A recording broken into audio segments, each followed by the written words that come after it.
మరి ఆ క్రౌడ్ ఎలా కంట్రోల్ చేసుకొచ్చారు మీరు? అంటే ర్యాపో రావడం మంచిదే పోలీస్ స్టేషన్ పబ్లిక్, కానీ దానిలో కొంత మిస్యూజ్ కూడా అయింది. మిస్యూజ్ అయిందంటే తెలిసింది మాకు. నేను పనిచేసినప్పుడు తెలంగాణ మూమెంట్ మేము ఇంపార్టెంట్ ఫోకస్ అదే ఉండే. అప్పుడు ఎక్కడ అరెస్ట్ తీసుకొచ్చి మీ దగ్గర పడేయడం కంచన్ బాబు అది డంప్ యార్డ్ లాగా ఉండదు. ఇప్పుడున్న సోకాల్డ్ ఎమ్మెల్యే చాలా మంది కూడా పాపం మా దగ్గరికి తీసుకొచ్చారు. ఆ టైంలో మళ్ళీ ఇంకోటి పక్క ఓఎస్సీ హాస్పిటల్ ఒకటి అపోలో కూడా ఉండే పక్కకి, అది బర్నింగ్ బాడీస్ మొత్తం ఎక్కువ వచ్చేది, ఇక్కడ కాల్చుకొని ఇటు తీసుకొచ్చేది, అదొక ప్రాబ్లం ఉండే. కమ్యూనల్ ఇష్యూస్ కూడా చాలా అయినాయి అప్పుడు మధుసూదన్ రెడ్డి సార్ అని చెప్పి డీసీపీ గారు ఉండే, సార్ ఉండే, సౌత్ జోన్ ఉండే.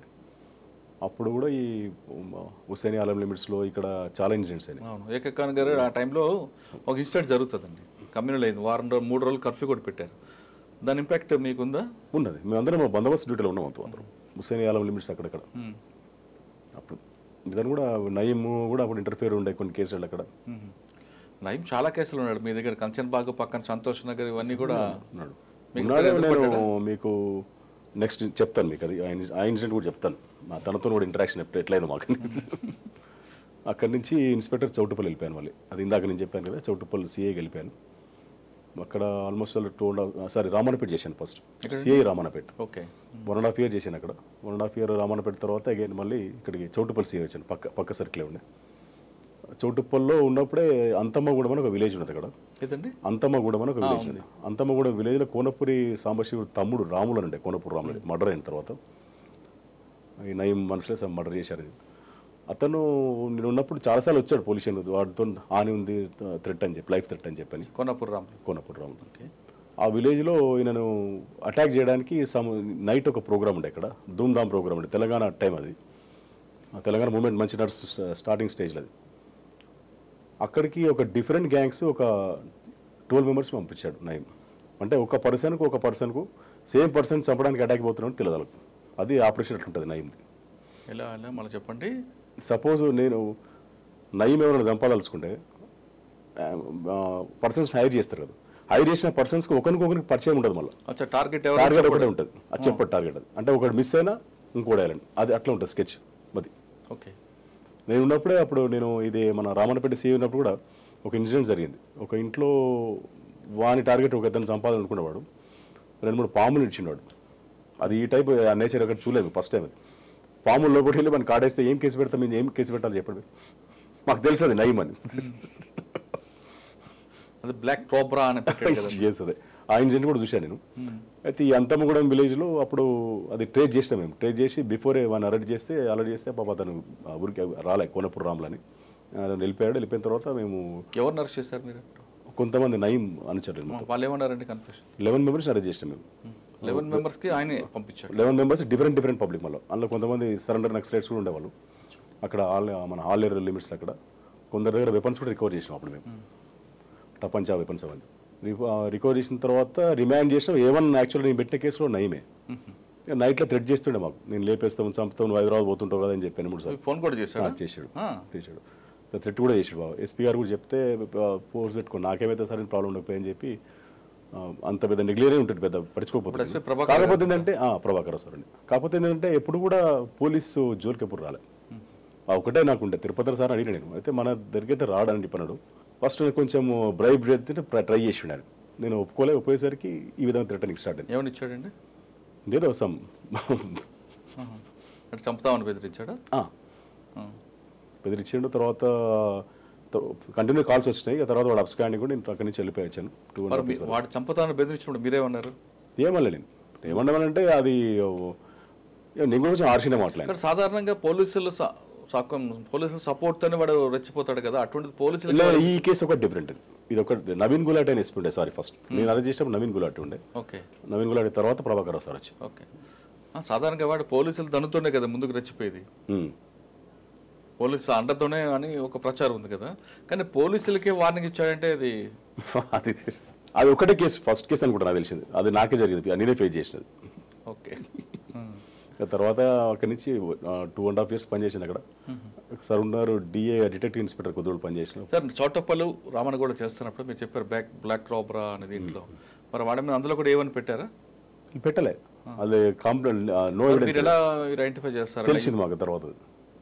అంటే ఈ టైప్ అఫెన్స్ వాడు చేస్తారని తెలుసు, కానీ అఫెన్స్ ఎట్లా ప్రూవ్ చేయలేము అది. కానీ మీ దగ్గర మిస్ అయ్యాడు కానీ కోనాపూర్ రాములు తర్వాత మర్డర్ అయ్యాడు కదా మర్డర్ నేను ట్రాన్స్ఫర్ అయిపోయింది మర్డర్ నేను వచ్చాను సిటీకి వచ్చినాక అతను గన్మెన్ కూడా అప్పుడు ఇచ్చారు గవర్నమెంట్ కూడా సింగిల్ గన్మెన్ ఇచ్చారు. బాధ అనిపించలేదండి అప్పుడు? అనిపించింది మన చేతిలో కాపాడాం కానీ చాలా సార్లు కూడా నేను హెచ్చరించిన కానీ పాపం రాములు గారికి ఒక ఫంక్షన్ పోతే అక్కడ దొరికింది. సార్ ఆ ఆపరేషన్లో కూడా ఒకరు కూడా తెలియకుండా వచ్చారా లేదంటే అందరు కలిపి పంపించాడా? తెలియకనే వచ్చారు. 3 టీమ్స్ వచ్చినాయి వాళ్ళు. అవునా? అట్లా నాకు తెలిసిన వరకు ఇట్లా ఆపరేట్ చేసేది ఫస్ట్ ఆ పర్సన్ వచ్చిన ఎవరు చూడలేదు. సాధారణంగా ఒకరినే పంపిస్తారు కానీ పోయిన పర్సన్ ఒకరిని కూడా ఐడెంటిఫై కాలేదు. ఈ ఇష్యూలే మొత్తం. ఎందుకు చెప్తున్నా అంటే ఇంటరాక్షన్ చేసేటప్పుడు సోన్స్ టీం వచ్చినట్టు నాకు తెలియదు సార్ అని వీడు అన్నాడు, వాడిని అడిగితే వీడు తెలియదు అన్నాడు. అరే మీ అందరు చంపడానికి వీడి కోసం వచ్చారా అని చెప్పారా? ఆ తర్వాత అట్లా ఆపరేట్ చేస్తాం. ఎంతగా సుఫార్ ఇచ్చుంటాడండి కోనాపూర్ రాములు? అప్పుడు పర్ హెడ్ 1 lakh రూపీస్ ఏమో ఇచ్చినాడు అంతే. అంతా మన చుట్టుపక్కల విలేసేవాళ్ళు సరెండర్ నక్సలైట్లు ఆ విలేజ్లో మన కూలి పని చేసుకుంటూ ఉన్నారు. ఆయనకు 1 లక్ష రూపాయలు అంటే ఎక్కువ. ఆటో డ్రైవర్స్ ఉన్నారు, 3 ఆటో డ్రైవర్స్ అరెస్ట్ చేసినాం అందులో ఆ కేసులో మీకు థ్రెట్ ఇచ్చాడు? థ్రెట్ ఇచ్చాడు. తర్వాత మళ్ళీ ఏమేమి తెలియదు, మళ్ళీ నా జోలికేం రాలే. మళ్ళీ తిరుపతి గారు ఏమన్నారు అప్పుడు? ఏమన్నా జనరల్ పోలీస్ జోలికైతే రాడు, మరి ఎందుకు ఆ విధంగా చెప్పి నాకు అర్థం కాలేదు అన్నాడు ఆయన. నేను కాల్స్ కూడా చూపించాను అప్పుడు ఒకసారి, కాల్ లిస్ట్ సార్ కూడా చూపించాను, ఎస్పీ గారు కూడా చూపించాను. అప్పుడు ఎస్పీ గారు ఏమన్నారండి? ఏమన్నా నేను గన్మెన్ పెట్టుకో అంటే వాళ్ళప్పుడు గన్మెన్ ఉంటుండే మాకు, కానీ అంత ఏం ఆలోచించలేదు నేను అది. ఓకే, తర్వాత ఎక్కడికి వచ్చారు? అక్కడి నుంచి again city Saroornagar DI detective inspector. మళ్ళీ ఎలక్షన్ కోల్ ట్రాన్స్ఫర్ అయినా మమ్మల్ని అప్పుడు ఓన్ డిస్ట్రిక్ట్ రంగారెడ్డి డిస్ట్రిక్ట్ అని చెప్పి అప్పుడు ట్రాన్స్ఫర్ చేశారు. మళ్ళీ ఎక్కడ పంపించారు? Cyber crime Hyderabad city. అదొక 2.5 years పనిచేశాను ఎస్ఐగా, సబ్ ఇన్స్పెక్టర్గా. అక్కడి నుంచి అగైన్ ఇక ప్రమోట్. సార్ మీరు వచ్చేసారు సైబర్ క్రైమ్లో ఆన్లైన్ ఫ్రాడ్, జాబ్ ఫ్రాడ్ అప్పుడే స్టార్ట్ అవుతుంది. అవే స్టార్ట్ అవుతున్నాయి. అప్పుడే స్టార్ట్ అవుతుంది. నైజీరియన్ ఫ్రాడ్ అని. ఇప్పుడు మేడం సిద్దిపేట కమిషనర్ మేడం ఉన్నారు, అనురాధ మేడం గారిని. అప్పుడు మాకు సైబర్ క్రైమ్ ఏసీపీ ఉండే మేడం. అప్పుడు ఎన్ని రిజిస్టర్ అయ్యండి కేసులు? ఏదండి కేసులు ఎన్ని రిజిస్టర్ అయ్యి సైబర్ క్రైమ్ అయ్యేది? ఇప్పుడు అక్కడ అప్పుడే మేము ఉన్నప్పుడు ఏసీపీ 4 ఇన్స్పెక్టర్స్ ఉండే. ఈచ్ ఇన్స్పెక్టర్ దగ్గర 200 to 300 కేసెస్ ఉంటుండే. పట్టుకొచ్చారు ఎవరైనా మీరు? కొన్ని తీసుకొచ్చాం, కొన్ని తీసుకెళ్ళాం. సాధారణ నైజీరియన్స్ అరెస్ట్ చేసిన చాలా బేబస్గా ఉంటుంది సీన్ అంటారు. సీన్ దట్ మీన్స్ ఏంటంటే మనకు పర్సన్ సేమ్ కనబడతారు, నేమ్ ఉంటుంది. మీరు 10 members పెడితే 10 members సేమ్ ఉంటారు. వాళ్ళు ఐడెంటిఫై చేయడం చాలా కష్టం, అర్థం కాదు మనకి. ఆల్మోస్ట్ ఫీచర్స్ సేమ్ ఉంటాయి. ఒకసారి మేదిపట్నం రైడ్కి వెళ్ళాం మేము. రాబర్ట్ సమ్ నేమ్ ఉంది, రాబర్ట్ అనుకుంటా. సమ్ ఒక కేసులో సైబర్ ఫ్రాడ్లో అరెస్ట్ చేద్దామని వెళ్తే విలేజ్కి ఒక ఇంటి మీద రైడ్ చేస్తే 3 పేర్లు రాబర్ట్, 3 సేమ్ ఉన్నారు. ఆ కాల్ లిస్ట్తో తీసాం లాస్ట్కి. అది కాల్ లిస్ట్లో కొన్ని మోల్డ్స్ ఉండే, ఆ మోల్డ్స్ మనకు కూడా కనబడే అసలు యాక్చువల్గా బ్లాక్ ఉంటుంది, వాళ్ళు కనబడదు. కానీ ఏమో ఫైండ్ అవుట్ అయింది. అట్లా కొంచెం కన్ఫ్యూజ్ ఉంటుంది. అప్పుడు మీరు అనేది సైబర్ క్రైమ్ అప్పుడు ఇష్యూస్ వేరే, ఇప్పుడు ఇష్యూస్. అప్పుడేమో మీరు అన్నట్టు బయట నైజీరియన్ చేసేది, కానీ ఇప్పుడు సరౌండింగ్ వాళ్ళే చేస్తున్నాం. పెరిగిపోయింది ఇప్పుడు సైబర్. ఇదే మనకి పెద్ద ఛాలెంజ్. మన ఫ్యూచర్లో అయితే మెయిన్ అదే సైబర్ క్రైమ్ అనేది వెరీ ఇంపార్టెంట్. అది ganja important, drugs important, cyber crime important. ఇది మాత్రం ఫ్యూచర్లో చాలా very dangerous. Sir cyber crime తర్వాత ఎక్కడికి వచ్చారండి? Special branch Hyderabad city. Okay, ఎంతకాలం? అదొక 3 years చేశాను. ఓకే, తర్వాత 3 years ఆ నుంచి promotion, ACP promotion. ACP traffic Balanagar చేసాను. ట్రాఫిక్ ఏసీపీ బాలానగర్ చేసాను. అంటే మీరు ఉప్పల్ తర్వాత బాలానగర్ వచ్చారు? ఉప్పల్ ట్రాఫిక్ చూసారు, చేసిన కాచిగూడ ట్రాఫిక్ చేసిన, మళ్ళీ ఏసీపీ బాలనగర్ చేసిన. అంతకన్నా పెద్దదే ఇది బాలనగర్ కూడా. బాలనగర్ అంటే ఇప్పుడు మాకు ఇప్పుడు ఈ మేడ్చల్ కంప్లీట్ వచ్చేది. మేడ్చల్ అప్పుడు ఇప్పుడు సపరేట్ ఏసీపీ అయ్యాడు. అప్పుడు నేను చేసినప్పుడు నర్సాపూర్ క్రాస్ రోడ్ పెద్ద హెడేక్ ఉంటుంది కదా మొత్తం ఉంటుంది కంప్లీట్. అదొక 8 months దానికి చేసిన అనుకుంటా బహుశా. అక్కడ ఎందుకంటే ఎక్కువ ఇష్యూస్ ఉంటాయి. నర్సాపూర్ క్రాస్ రోడ్ అవ్వచ్చు, లేదా విమల్ థియేటర్ ట్రాఫిక్ జామ్ అవుతుంది, లేదా బీబీఆర్ హాస్పిటల్. అక్కడ మెయిన్ ఏంటంటే మైగ్రెంట్ పెన్స్ ఎక్కువ ఉంటారు. నీకు ఆల్మోస్ట్ టోటల్ ఇండియా కనబడుతుంది నీకు అక్కడ. మధ్యలో కూడా మిస్ అయినా, సారీ, సనత్ నగర్ ఇన్స్పెక్టర్ కూడా చేశాను, ఎస్ఐ కూడా చేశాను నేను. హరిశ్చందర్ సార్ అని ఉండే మాకు, సార్ దగ్గర పనిచేశాను. హరిశ్చంద్ర రెడ్డి, హరిశ్చంద్ర అంటే మీరు పాత పోలీసులు పనిచేస్తుంటారు. ఎస్, ఆ ఏరియా నాకు ఐడియా ఉందా. కొంచెం అంటే డిఫరెంట్ సెటిలర్స్ ఎక్కువ ఉంటారు, కంపెనీస్ ఎక్కువ, లాట్ ఆఫ్ కంపెనీస్ ఉన్నాయి కదా. బయట పబ్లిక్ చాలా మంది మైగ్రేట్ పబ్లిక్ ఎక్కువ అక్కడ, సెటిలర్స్. అట్లా ఆ విధంగా ట్రాఫిక్ అసలు అవేర్నెస్ ఏముండదు అక్కడ. మీరు ఇటు పోతే టువర్డ్స్ జీడిమెట్ల రోడ్ పోతే అది మరీ ఘోర అడ్డాడు, అసలు అవేర్నెస్ అసలు ఉండదు. ఇక మేడ్చల్ సుచిత్ర మీకు చాలా పెద్ద జంక్షన్.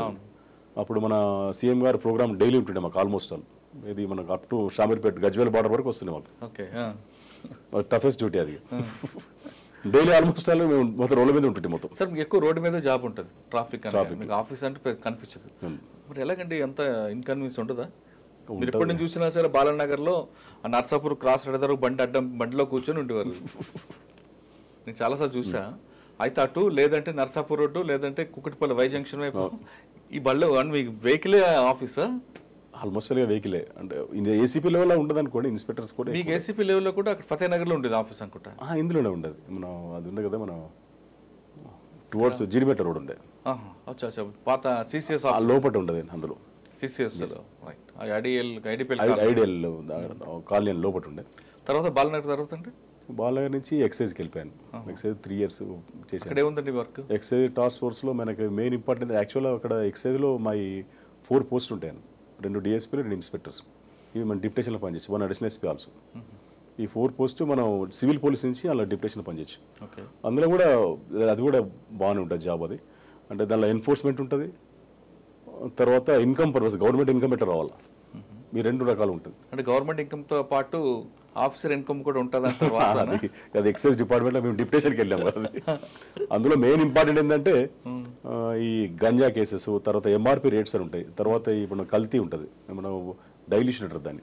ఇప్పుడు మీరు ఎక్కువ బార్స్లో వెళ్తే లిక్కర్లో కూడా డైల్యూషన్ డైరెక్ట్ ఒరిజినల్ విస్కీ ఇయ్యాడు వాడు, కొంచెం డ్రింక్ పడేస్టులు అలా వాటర్. ఎలా అంటే ఒకసారి చెప్పండి, ఒక బార్లోకి వెళ్ళాం అనుకోండి, బార్లోకి వెళ్తారు, ఒక పెగ్ తీసుకోవాలంటే అది ఒరిజినలా కాదా ఎంత కరెక్ట్గా ఇస్తారని చెప్పండి. ఎలా మనం అంటే ఒక కస్టమర్ ఎలా ఐడెంటిఫై చేయాలి? కస్టమర్ ఐడెంటిఫై చేయలేదు. మీరు ఎలా చేస్తారు? మేము మిషనరీ ఉంటుంది మాకు, అది మాకు డౌట్ వస్తే దాన్ని ఎలా చేస్తుంటారు? వాటర్ కన్జ్యూమ్ మనకు మిషన్ తెలిసిపోతుంది. అది మన ముందు సీల్ ఓపెన్ చేస్తాడు కదా, అట్లా అనిపిస్తుంది మనకు. అది చేస్తారు, సీల్ పెట్టొచ్చు మళ్ళీ. అవి కూడా చాలా కేసులు బుక్ చేసిన. ఎలా చేయండి ఒకసారి చూపించండి, ఎలా చేస్తాడు చెప్పండి, అంతే చూపించండి. వాటర్ మన లిక్కర్ తీసి ఇప్పుడు 1 బాటిల్ 2 బాటిల్స్ చేస్తాడు వాడు. డబుల్ ప్రాఫిట్ కదా. అవును, కానీ సీల్ ఎలా ఓపెన్ పెడతాడు? అక్కడే పెడతాడు మన ముందే సీల్ పెడతారు. దానికి ఎక్స్పర్ట్స్ ఉంటారు కొంతమంది. ఇప్పుడు ఎస్పెషల్లీ భూదాన్ పోచంపల్లి దగ్గర కొంత పిల్లలు ఉంటారు ఎక్కువ, సిటీలో బార్స్ రెస్టారెంట్లో వాళ్ళు చాలా ఎక్స్పర్ట్స్ ఇంట్లో వాళ్ళు బీహార్ ట్రైనింగ్స్, అది బీహార్ నుంచే ట్రైనింగ్ అది.